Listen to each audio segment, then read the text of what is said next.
वक्ता के रूप में माननीय सदस्य श्री राम जी अनुपस्थित हैं।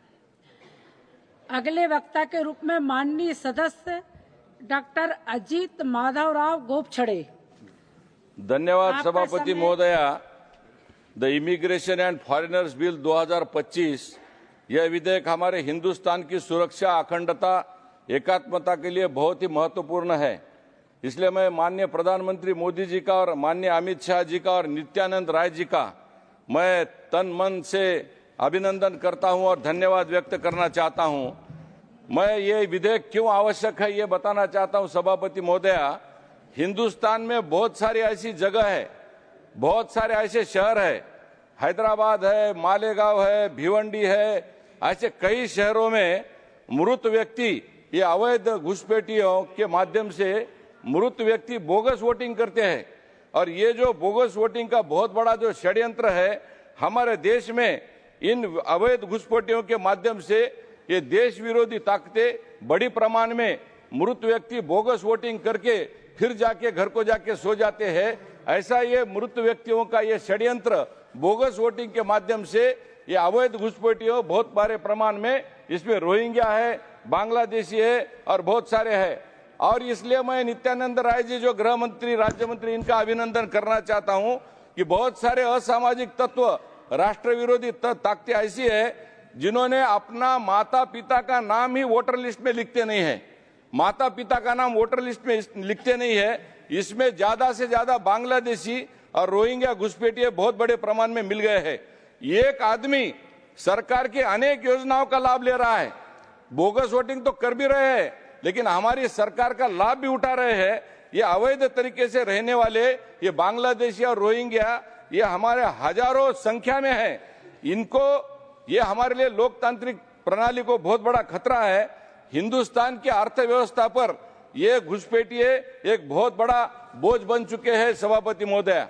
सभापति महोदया, हिंदुस्तान के सरकार के अस्पताल, हिंदुस्तान के सरकारी स्कूल, मनोरंजन की जगह, हिंदुस्तान की सरकार की राशन की दुकानें, ये सारे अवैध घुसपैठिए मुफ्त में उन चीजों का इस्तेमाल कर रहे हैं, इन चीजों का लाभ ले रहे हैं। ये अवैध घुसपैठियों की वजह से हजारों अवैध घुसपैठियों ये सरकार की सारी योजनाओं का लाभ ले रहे हैं।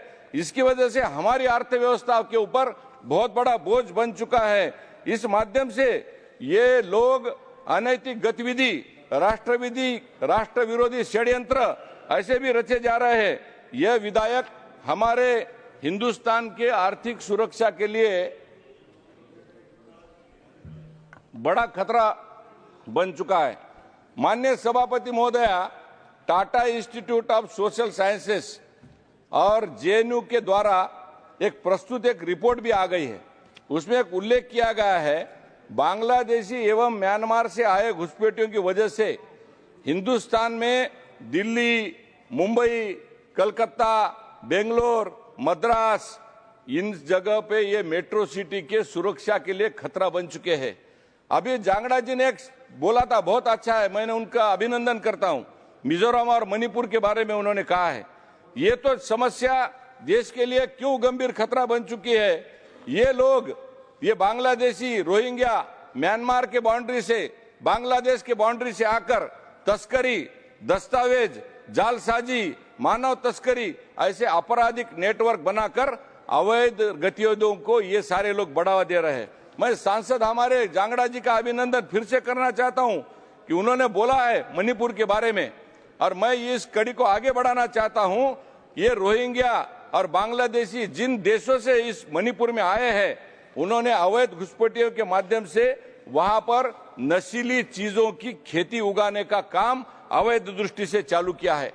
माननीय सभापति महोदया, इस नशीली दवाओं के और इस नशीली चीजों के माध्यम से अवैध रूप में पैसा भी वो ला रहे हैं, अवैध रूप में हथियार भी अत्याधुनिक ला रहे हैं और हमारे सामान्य नागरिकों के बीच में दहशत भी पैदा कर रहे हैं। और एक अलग प्रशासन, अलग राज्य की मांग करना, यहां तक वो गए हैं।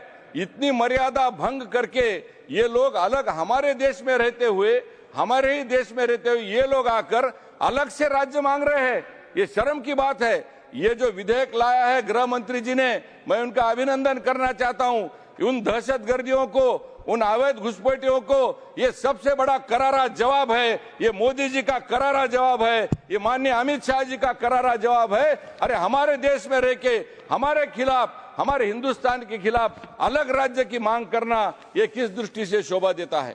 हमारी एक सांसद बहना ने अभी एक प्रश्न पूछा, मुझे कंफ्यूजन है कि घुसपैठिए क्या है और शरणार्थी क्या है। मैं बहन जी को समझाना चाहता हूं कि घुसपैठिए का व्याख्या जो है, ये व्याख्या हिंदुस्तान की सरकार की परमिशन के बिना हमारे देश में घुसकर अवैध तरीके से रहकर राष्ट्र विरोधी कार्य में सम्मिलित होना, इसको घुसपैठिया बोलते हैं बहन जी। और शरणार्थियों को क्या कहा जाता है?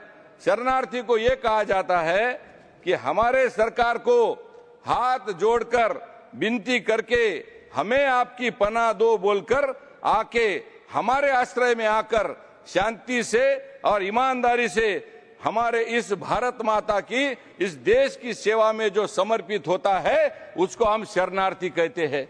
मैं मेरी बहना को यह कहना चाहता हूं, ये हिंदुस्तान है, ये बदला हुआ हिंदुस्तान है। 2014 के पहले जो भी कानून थे, वो सारे कानून, नित्यानंद राय जी आपको मैं बहुत धन्यवाद देना चाहता हूं, गृह राज्य मंत्री जी। आपने foreigners act 1946, passport act 1920, registration of foreigners act 1939, British शासन के दौरान के औपनिवेशक कानून, इमिग्रेशन करियर लायबिलिटी कानून वर्ष 2000, ये सारे कानून आपने खत्म कर देना। और इसलिए आपका मैं अभिनंदन करता हूं, ये सारे करके इसको एकीकृत करके आपने जो नया बिल लाया है, ये हिंदुस्तान की प्रगति के लिए, हिंदुस्तान की सुरक्षा के लिए एक बहुत बड़ी पहल आपने की है। सभापति महोदया, अभी कुछ लोगों ने प्रूफ मांगे थे। मैं ये बताना चाहता हूं, मद्रास उच्च न्यायालय ने गृह मंत्रालय को भी ये कहा है, ये अधिकृत मामला है। बहुत सारे अवैध प्रवासियां हमारे देश में आकर रह के छोटे छोटे अपराध करके एक नेटवर्क बनाकर, नशीली दवाइयां है, मानव तस्कर का काम है, हमारे देश विरोधी ताकतों के साथ ये रह रहे हैं। इसके ऊपर उपयुक्त कानून बनाने के लिए उच्च न्यायालय ने भी हमको सलाह दी है।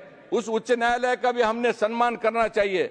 बेंगलुरु में 2024 में बेंगलुरु पुलिस ने 93 बांग्लादेशी प्रवासियों को हिरासत में लिया और उसमें यह पाया गया कि ये सारे आपराधिक गतिविधियों में संलिप्त हुए।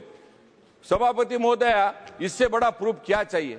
ये जो विधेयक आया है, ये हमारे देश की सुरक्षा, हमारी उन्नति, हमारी संप्रभुता, शांति और सरकार की ये हमारी जिम्मेदारी है।